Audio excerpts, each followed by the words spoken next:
Yeah. So what I want to bring it back to evidence. You said that you've seen evidence. Like what kind of evidence have you seen? I have seen photos. I have seen, What have you seen photos of? so I was in a skiff, and I can't discuss all that was in a skiff, but what I can tell you is based on the photos Oh, so we're supposed to take this woman Paulina's word for it without any evidence whatsoever that she's part of the skiff. that I've seen. I'm very confident that there's things out there that have not been created by mankind. So my question is, why is she so important that a shadowy agency, mainly the government, military, or whoever it is, will give her, access to such a groundbreaking secret? So, of course, now this is where we're going to break into a funny thing that I'm going to do is, so within the ufology and UFO community is there's tons of people that I believe it's much like everything in real life. Now, this is a bit of a black pill, but this is my opinion. Whether it's religion or politics, everything is a Ponzi scheme and everything is for the service of money. And there's no difference in the UFO community and ufology.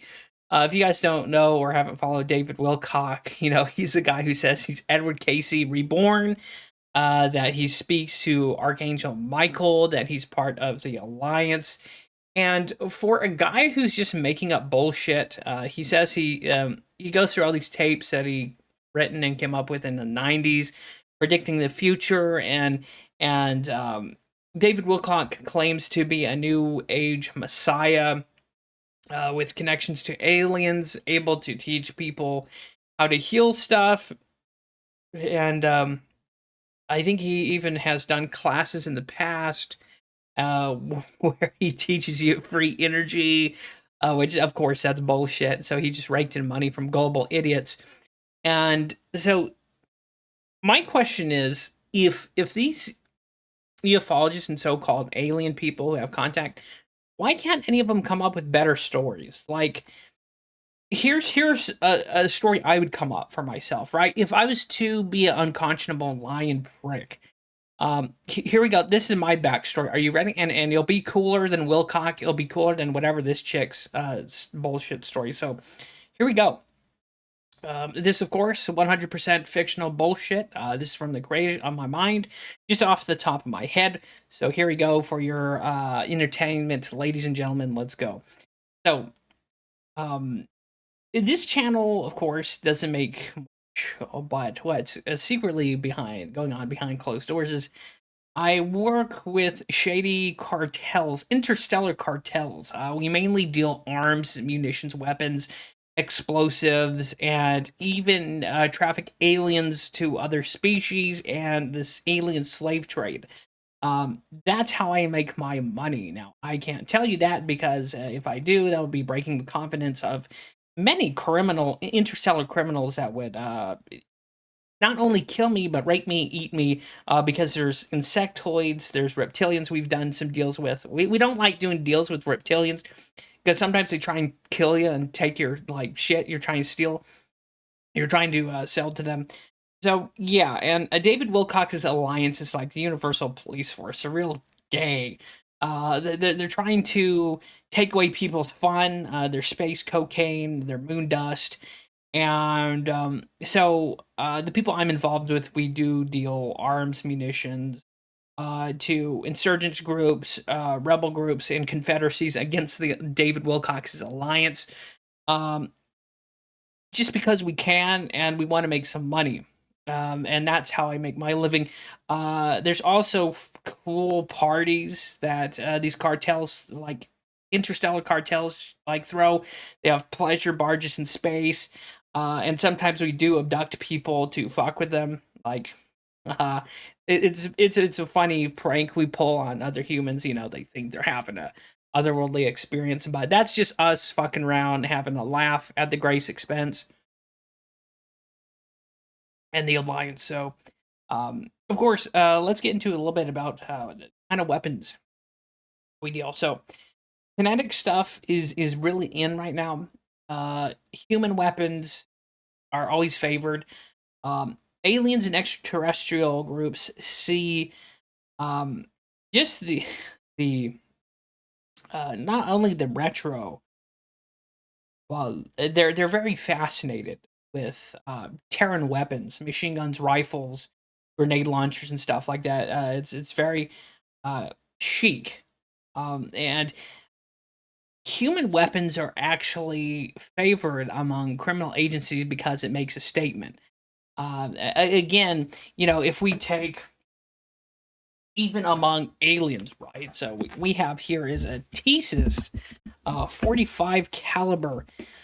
Even interstellar criminals love. I mean, the iconic look of the 45.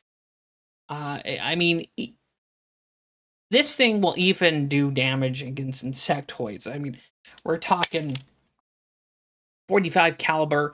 I mean, shoot, it's very iconic and rustic. Uh, and this, even though this is a thesis model 1911 service, it's still it does gangbusters. So again, very it's a status symbol among most interstellar species. Uh, and it's a psychological effect because it makes a lot of noise and makes a lot of mess. Not like laser weapons where it instantly cauterizes through rooms, and not like particle weapons where it just punctures through and singes like the innards. So it's very in right now, and they even have rail guns, projectile rail guns, ones that fire off a magnetized projectile, and they can be anything from tungsten projectiles and munitions, or magnetized ball bearings. There's even some species out there that have slug throwers, and that's when anyone who's not Terran or bipedal like humans, they call them slug throwers because it's like old technology, right? We don't have the fancy particle weapons and lasers. Uh, but yeah, they have ones that fire literal like ball bearings, like in Pachinko machines in Japan. Yeah, they have weapons that fire those through a magnetized. Um, it takes a battery and it just like a railgun. And these things can go 14,000 kilometers a second. It just tears through materials. Like modern body armor, it would just glide through that like nothing because these projectiles are going so fast or magnetized. Just projectile function. And we're not even talking about the energy weapons. Like that stuff will just melt through you, melt through armor, materials. But particle weapons are the most fascinating ones I've seen so far because it follows a literal particle at like the speed of an M1 Abrams, like 16,000 feet per second particle. It's like the particle accelerator, but it'll fire a condensed particle and it just zips through flash armor, shields even, and you won't even. It just there's not really there's some shields. But anyways, that's enough of that. If we're talking about interstellar weapons and stuff, all that. Yeah, that's the kind of cool stuff. Energy shields are another thing. There's all kinds of other. There's even biological weapons. That will be a video for later. Very disgusting bioengineered weapons, which is relatively new in the interstellar field of weaponry. Uh, yeah. Anyways, if you're gonna lie and make up alien bullshit, why not do something like that where it's entertaining and interesting? Right? And everyone with a modicum of common sense or shred of skepticism knows that most of the people in the ufology sphere are full of shit. And if they are gonna lie, why not make it entertaining and fascinate us, right? Um, make it cool. Anyways, or maybe it's not bullshit. I told you the truth. Anyways, I'm off to an interstellar pleasure barge to do stardust and do all kinds of other nasty things. And you want to know the fun thing about that? It's 100% fiction just for fun. We're not out here like that Bledsoe guy who is a heretic who's saying he can summon UFOs and that he's going to predict Jesus Christ's return. And, we're not using religion to line our own pockets here in this channel. It's all for fun. If you guys want me to come up with more like bullshit, like space lore, we can certainly make that a thing here. That'd be cool and be fun to do. Like, it is fun to come up with that stuff. But yeah, that's essentially what's going on with David Wilcock. You have guys like that Bledsoe, which he even has events where they look at terrestrial stuff like satellites and stuff. He claims that he's seeing UFOs and summoning UFOs. And of course, he has connections to the CIA, so he's probably some kind of glow in the dark like psyop. And that's the main issue, is that there's so many bad actors within ufology and the UFO sphere that no one can take it credible. There's nothing, even the most saner critics out there. It's this entire field is such a wash with charlatans and liars that it makes your head spin. But yeah, that's my issue with it. Even with these people who say they're insiders, it's very suspect to me, because if there was, let's just say, a clandestine UFO Majestic 12, Majestic 4 group, they'd be willing to kill people to keep this secret. Like, people would be like being assassinated left and right. Because if you even look at the recent Palestine-Israel stuff, there's people being assassinated, journalists are being assassinated, and that's just for terrestrial politics, right? So you can only imagine if there really was Majestic 12, that they'd be assassinating people left and right and making people disappear for divulging this big secret truth that there's free energy and reverse engineered spacecrafts.